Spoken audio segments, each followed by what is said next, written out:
Hello World Wide Web, I'm Dr. Shado, the internet personality with the worst audio, but never mind that for now, it's time to finally tackle Scream. The 4K UHD Blu-Ray Steelbook has been released, and after some odd delivery delays, coupled with folks all over eBay selling copies that fell off the back of a truck, I finally got mine in the mail, and the classic slasher from 1996 can finally be seen in as many pixels as possible. And HDR, but my editing software is still a bit iffy as to exactly how it handles that, but never mind any of that, that has nothing to do with what Scream itself is actually about. A product of Wes Craven, Scream was set up as a sort of swan song for the slasher movie genre he helped pioneer. Scripted under the working title Scary Movie, yes, seriously, Scream was a semi-self-aware slasher set in the modern world of the mid-90s where slasher movies are just movies. Until a small town is terrorized by a string of grisly murders that just so happen to look like something straight out of a slasher flick. So gather around, 30-year-old teenagers. You've got to reference all the horror movies you can and study the slasher flick TV tropes page hard if you want to survive this ordeal. And it ended up doing so well, it actually revitalized the slasher movie genre, making the 90s far more tolerable and leading to a whole bunch of sequels. One coming out pretty soon. So let's take a look at Scream and see if it stands the test of time. The movie opens with our helpless victim, all alone and unaware of the horror that is about to ensue. Casey, played by Drew Barrymore. She's trying to wind down for the night, watching some scary movies, but this weird guy keeps calling her up. Note, this is 1996, cell phones are rare, and caller ID is even less common. Still, she's bored enough to make polite conversation with a guy, talking about their favorite scary movies, such as A Nightmare on Elm Street by Wes Craven. I like that movie. It was scary. Well, the first one was, but the rest sucked. It's kind of hard to explain sequels set in a specific area like that anyway. I mean, if Elm Street is haunted and brings up a supernatural killer that will just murder you, your friends, your family, everyone you know and love, maybe just move, avoid Elm Street altogether. How hard could that possibly be to do? Crap. However, once the voice, played by Roger Jackson, says he'd like to know her name so he knows who he's looking at, that clues her in that maybe creepy random stalker man on the phone with an unhealthy obsession for teenager evisceration isn't the best guy to make small talk with, and moves to lock all the doors. No idea why they were all unlocked in the first place, but the calls keep coming! Listen, asshole! No, you listen, you little bitch. You hang up on me again, I'll gut you like a fish, understand? Of course, I have to note this was set in California. If it were set in Texas, you just hang up the phone and then go walk over to the big rack of 12 gauges to pick one out. She does threaten to call the police, but wouldn't you know it, they're out in the sticks, and the voice knows that police response time is about as fast as Rockstar Games' loading screens. Besides, he's got a fun little game set up just for her. He got her boyfriend Steve right here, played by Kevin Patrick Walls, and you know he could kill the shit out of him right here and now, but let's be a sport about it, horror movie trivia. Casey's not wanting to play though, keeps crying. So he gives her a warm-up question. Who was the killer in her favorite horror movie, Halloween? Michael Myers. Yeah, baby! I'm not sure I'm ever going to tire of that comparison. But that was just a practice swing. She needs to answer who was the killer in Friday the 13th. So angrily and defiantly she shouts, "Jason! It was Jason!" Only a slight problem. It was Jason. I saw that movie 20 goddamn times! Then you should know Jason's mother, Mrs. Voorhees, was the original killer. Jason didn't show up until the sequel. Well, cut her some slack. Jason's mother didn't show up until the end of Act 3, only slightly before Jason himself. So trick question or not, no matter. Too bad, so sad, Steve is disemboweled. So this game thing has gotta run its course. Only time for one more question. What door am I at? What?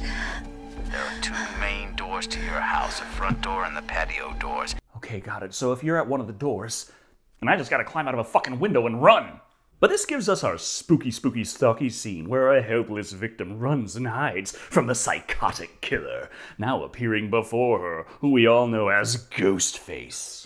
I gotta say, while Scary Movie might make me laugh watching the scene again, I do appreciate how well it sets things up. The burning popcorn creating a haze, while it makes sense that she wouldn't bother to take care of that in the middle of some strange psycho trying to kill her, and of course the well-framed cinematography. Seeing her parents coming down the road, though, she runs for it. But before she can reach them, Ghostface grabs her and stabs away. And in a bit of a change of pace for a lot of slasher kills, this isn't over and done with all fast and clean and forgettably. We see her suffer, see her parents' horror as they hear her dying on the other end of the phone, and of course, who can forget their reaction to finding out what happened.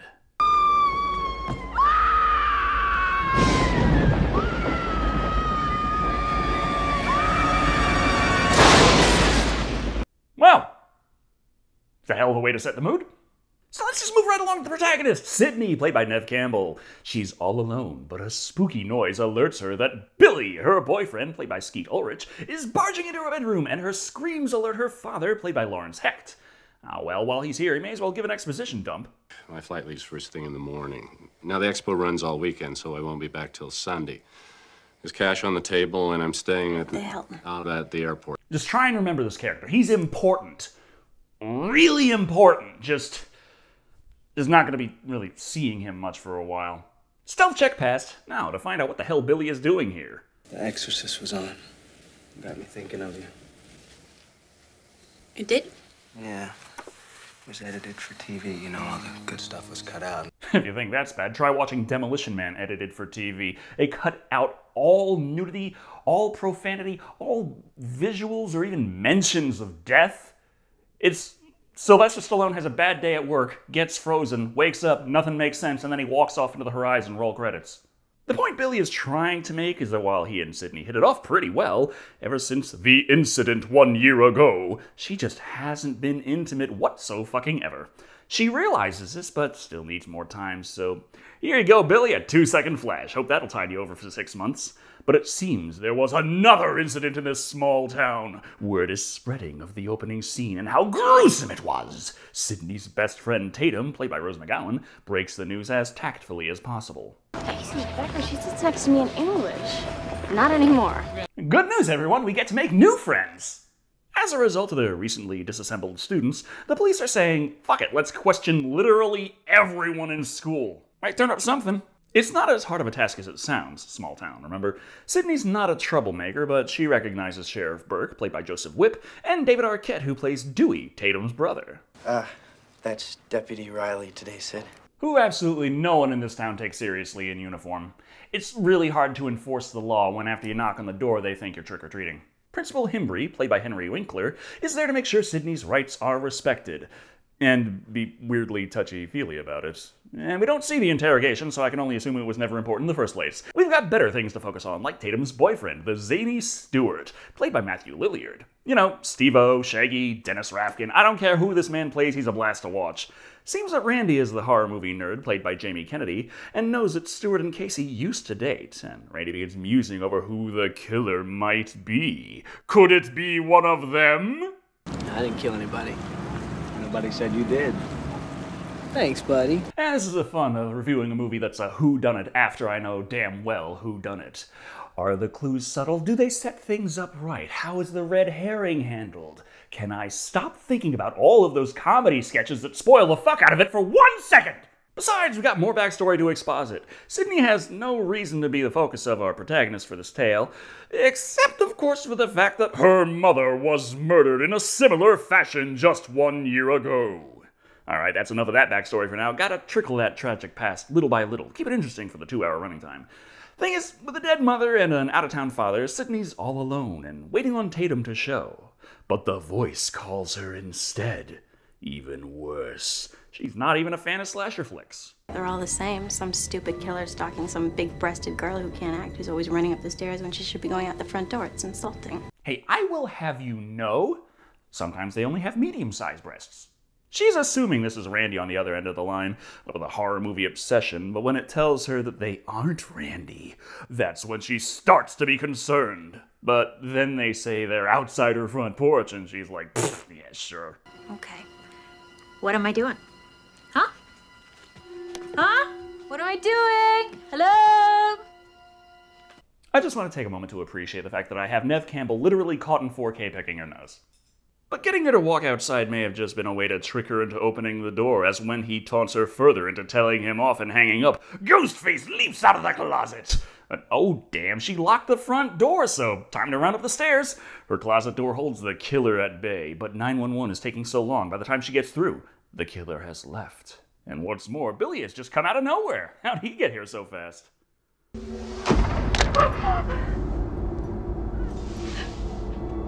Just teleported here out of the Matrix. Got it. Sydney doesn't think so. She believes Billy must be the psycho killer and runs! And while the sequels take the time to build up Dewey into a more badass character, in the original, he is very much deep into the bumbling cop stereotype. Point is, Billy is booked, and the flashing red and blue lights attract the local legend tabloid journalist Gail Weathers, played by Courtney Cox. She has her own bumbling sidekicker, cameraman Kenny, played by W. Earl Brown. Both of them were a tad too slow for this scoop this time around, but they're not giving up. More importantly, remember Sydney's dad? Well, blink and you'll miss it, but he never did show up at the Hilton. No registration, nothing. Speaking of nothing, that's just about what they have on Billy. Yeah, he had a cell phone, but that's circumstantial at best, and they're still running the phone records on it. No real way to track the costume either, as father death is evidently incredibly common. You think he did it? 20 years ago, I would have said not a chance. But these kids today... One day, they're all sweet and wholesome, and the next, they're trying to get 1,000 likes on some TikTok murder all your friends and family challenge. Trying to avoid a scene, the girls go out the back and right into Gail fucking Weathers. Seems she's been a busy bee, writing a whole damn book about Sydney's mother's tragic death. I'll look for it. I'll send you a copy. Remember, kids, in movie land, it's a-okay to assault someone in clear view of the police, as long as the audience believes they probably deserved it. Just as Sydney is completely 100% sure that Billy is probably the bad guy. But what's this? She gets a call from that spooky killer creepy voice guy. Looks like you fingered the wrong guy. Again. How many guys has this woman fingered? So that dial-a threat out of the way, come morning we find out just what was in Billy's phone records. Nothing! Thus, he was released, and there's no evidence he made those calls. But in case you're wondering about that other guy Sydney fingered, Gail Weathers is there to exposit that little piece of backstory for the audience. Turns out Sydney was the key witness in the trial of Cotton Weary for the murder of Sydney's mother. She swears he did it based on maybe kinda sorta bullshit evidence, and Gail has wrote a whole book painting Sydney as the crazy, falsely accusing asshat of the poor innocent Cotton Weary, whose only crime was boning Sydney's mom on the night she was murdered by some completely different guy. I saw him leave wearing it. No, you saw someone leave wearing that coat. The same someone who planted it in Cotton's car, framing him. Ah, man, this is a nice coat! Oh, but that murder I did just got blood all over it. Huh. Property of Cotton Weary. Oh, there's Cotton's car right over there. I'll just put it in there. He can bring it to the dry cleaners in the morning. Sydney's not budging, but Gail knows that the killer on the loose may just be the same guy who killed Sydney's mother a year ago, and thus, the key to getting Cotton Weary pardoned before he is executed. If I'm right about this, I could save a man's life. Do you know what that could do for my book sales? She's got the same heart of iron pyrite as your average clout chaser, feeding the homeless, one at a time and always on camera. So how does school continue with a masked killer on the loose? Simple! Every asshole enrolled runs around in said mask, tormenting Sydney for funsies. Oh, and she runs into Billy again. They're in the same school after all, and he tries to see eye to eye with her. Yeah, she falsely accused him, but he'd really like it if they start having sex already. I mean, he knows she's had it rough, and he can relate. He lost his mother too. Your parents split up. This is not the same thing. Your mom left town. She's not lying in a coffin somewhere. Okay, I'm sorry. It's a bad analogy. How about this, Sid? There was this one time I was like 90% through Final Fantasy VII, and then my friend's little brother took my memory card and dunked it in his chalky milk. We all deal with loss, is what I'm saying. Sid. I am sorry if my traumatized life is an inconvenience to you and your perfect existence. Literally me at every family gathering. So that could have gone better. The continued spooky stalker asshole bullying going on around the school, however, is enough to get the principal to suspend classes indefinitely until the credits roll. We've got a serial killer on our hands. Well, serial killer's not really accurate. Gotta knock off a couple more to get that title. Well, we can hope, can't we? Gail attempts to get more info for her sensational news story out of Dewey, but all she manages to learn is that Sydney's father is still missing, and Dewey kinda has a crush on her. Both very useful pieces of information she can use. But what are the kids gonna do now that school's out? Party, of course. Heineken and horror flicks, and everyone's invited. The principal, on the other hand, well, we just walk him sneak around his own empty school, jumping at every shadow. Damn little shits. What'd you call me? Huh? Not your friend. Who could possibly be scared of the janitor? Fred, played by Wes Craven. Ah, well, this series of suspenseful shots has run its course, so it's time for Principal Himbry to be horrifically stabbed to death by the actual Ghostface. Still, plenty of time to go before the big party, though, so we stop for a little scene in the video store, where Randy rants for a while to Stuart about how the whole damn movie is just a stupid horror movie and so frickin' easy to figure out. As such, Billy's probably the killer. Why would he want to kill his own girlfriend? There's always some stupid bullshit reason to kill your girlfriend. Truly a mystery of how this character managed to remain single. I think it's her father. Why can't they find her pops, man? Because he's probably dead. Oh yeah, but when has that ever stopped a slasher villain? There's a formula to it. A very simple formula. Everybody's a suspect. I'm in the clear, right? But with everybody a suspect, that also means that Randy could be the killer, as Billy so kindly points out. But we don't have time to butt heads right now. We gotta get everything ready for the party. Oh, and continue the investigation, I guess. Turns out the phone calls did come from Mr. Prescott's cell phone. Thus, they intend to find him and bring him in. While the police worry about that, though, the kids worry about party time. And Gail worries about getting that scoop, but runs into Deputy Dewey. No bother. She can use him as a means to get in the house. Dewey. Hi. Dewey. What is she doing here? She's with me. I'm gonna be on the news. Top story, Deputy Dewey's diagonal dong. Breaking at 11, her ass. Infiltrating the fellow kids, Gail secretly slips a spy camera into the entertainment center before we watch Tatum go off for beer. All alone. Okay, gotta establish a few things real fast. 1, she's got huge tits. 2, there's a powered garage door, and it has a little cat door on it. Okay, now that we got all the pieces in place, Ghostface shows up. Oh, she doesn't believe to actually be the real killer of this movie. No, please don't kill me, Mr. Ghostface. I want to be in the sequel. But you gotta give her props for naming the guy. Upon finding out that this is actually the real killer, though, she tries to escape. The only exit she can find is that pet door, but oh, darn it, those huge boobs are getting in the way. And what's this? Ghostface flips the little switch, allowing the powered garage door to gently lift her to her doom.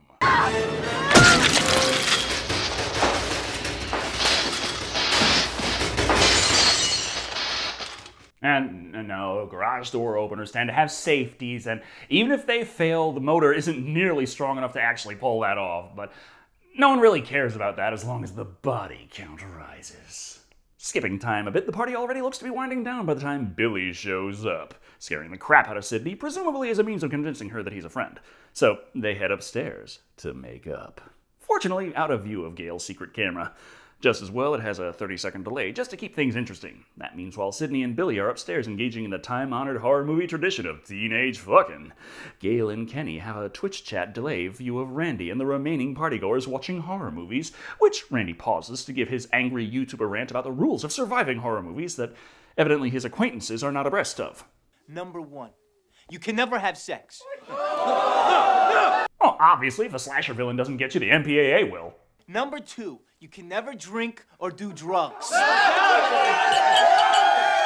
Well, you're also guaranteed to die if the camera just watches you doing some menial task all alone that has fuck all to do with the plot. But I don't think it's the best advice to tell people to just not go to work. Never, ever, ever, under any circumstances say, I'll be right back. Because you won't be back. I'm getting another beer. You want one? Yeah, sure. I'll be right back! Honestly, that's not nearly a big enough rule/trope for number 3. There are plenty more you could have picked from. I've made a 10-year career out of it. Well, it's going nowhere, so who would happen to show up but Deputy Dewey? He's got a report of a car in the bushes down the road and is wondering if Gail would like to join him. Lovely night. They can have a nice stroll. While they're gone, though, Randy gets word that the principal has been murdered, hung up and disemboweled on the goalpost in the school football field. Well, that beats the hell out of watching Halloween for the 900th time, so the remaining partygoers rush out to see it, causing Dewey and Gale to tumble out of the way and discover the abandoned vehicle. Mr. Prescott's car! They are certain he must be the killer! But back at the house, now properly deflowered, Sydney is still wondering if Billy has been the nut job all along. I was just thinking if it were you, it'd be a very clever way to throw me off track. You know, using your one phone call to call me so that I wouldn't think it was you. You do realize that that one phone call is made in the police station, right?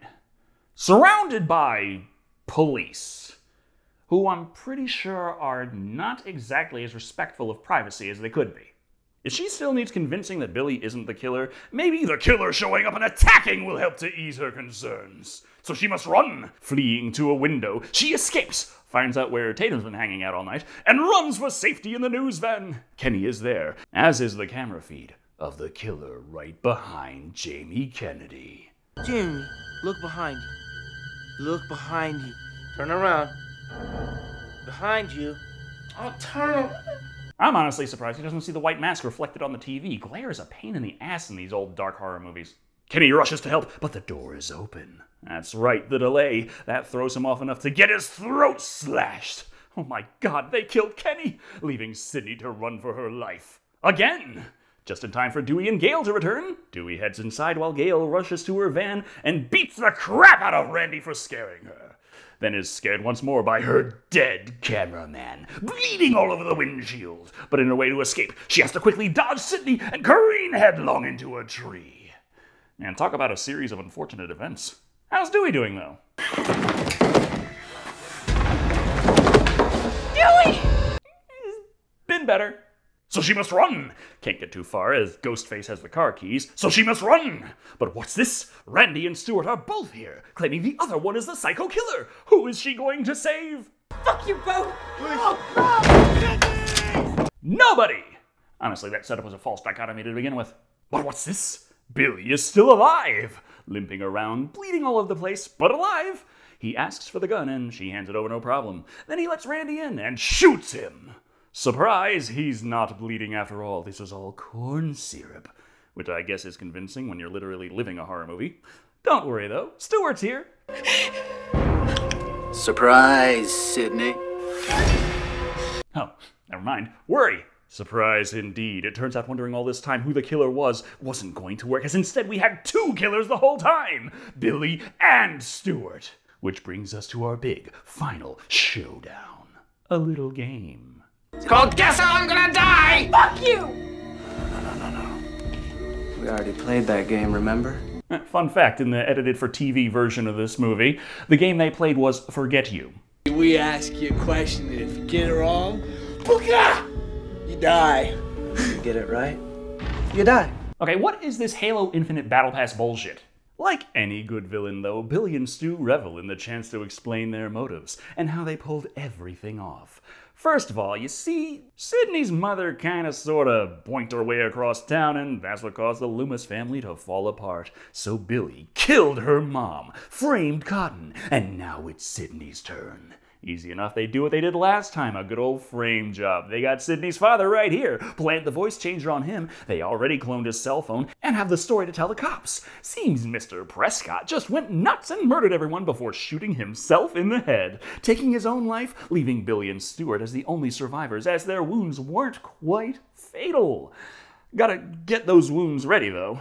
He's sick, for fuck's sake. You've seen one too many movies. Now, Sid, don't you blame the movies!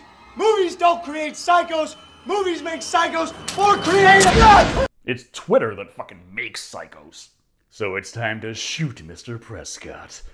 But kinda sorta misplaced the gun because Gale Weathers has arrived alive and ready to kick ass. Until they easily overpower her. Works better without the safety on. Well, that's awful responsible of you. Shoot Randy, threaten Sydney, but as you're putting it down on the counter for later use, turn the safety on. Don't want anyone to get hurt now. But that little distraction was all Sydney needed to slip away. That means she has the voice changer and can call them, threatening and taunting just as they did to her. What's your motive? Billy's got one. The police are on their way. What are you gonna tell them? Peer pressure. I'm far too sensitive. Ah, we all love you. Just explain you didn't really have a choice. It's what they put in the script, after all. Then it's Sidney Prescott in the ghost face mask with the umbrella. Billy is stabbed into submission before Stu attacks. That's nothing a big damn heavy CRT TV can't fix. Killed by the horror movies that helped create him. And hey, Randy's alive. I never thought I'd be so happy to be a virgin. I guess that means Dewey's alive too.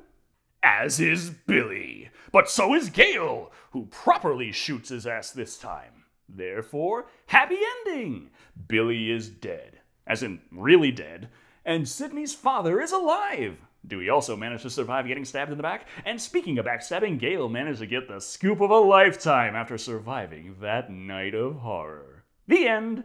The final capstone on the slasher movie genre.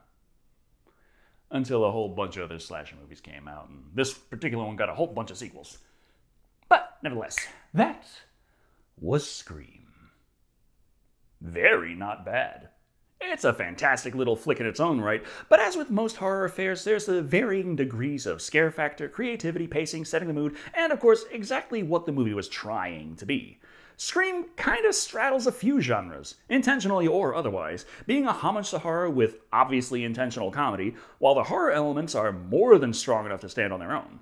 In a lot of horror comedies, you effectively get comedies where people die. Dark humor, zombies as punchlines, scary movie-level presentations. Not bad comedies, but absolutely not something you could confuse with horror. Scream, on the other hand, it may lean heavily into self-aware satirical slasher tropes, but the setup and payoff of the horror elements are just as memorable and shocking as any proper horror film.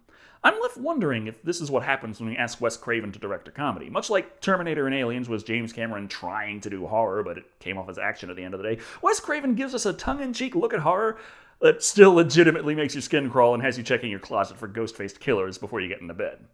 Now, the mystery aspect of it, it could have been better. Trying to watch this as if I had no idea what was going on, I don't think the red herring was done too badly, and the movie never gives impossible situations that couldn't have happened if you knew what's going on behind the scenes, but I do remember when I first watched it, the fact that Neil Prescott was in like one scene before being whisked away to the land of out-of-frame red herrings.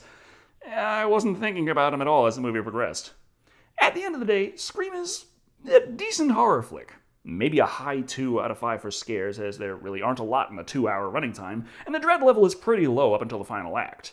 Admirable gore effects help push it to a 3, but the overall comedic direction, setup, execution, craftsmanship, and just straight-up entertainment value to me, as an obviously huge fan of horror, bring it to 5 video store freakouts out of 5.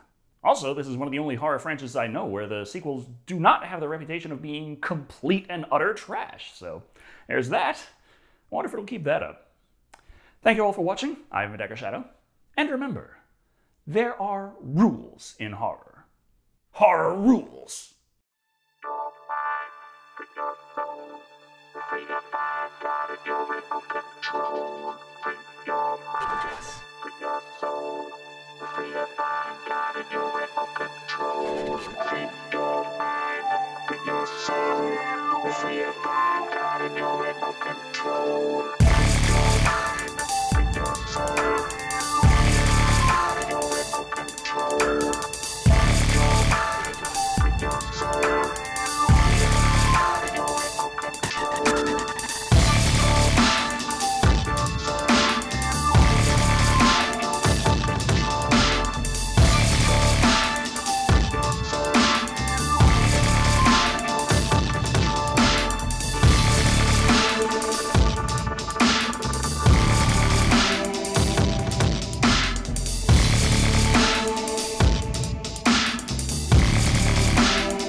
Everybody dies but us. We're gonna carry on and plan the sequel, because let's face it, baby, these days, you gotta have a sequel.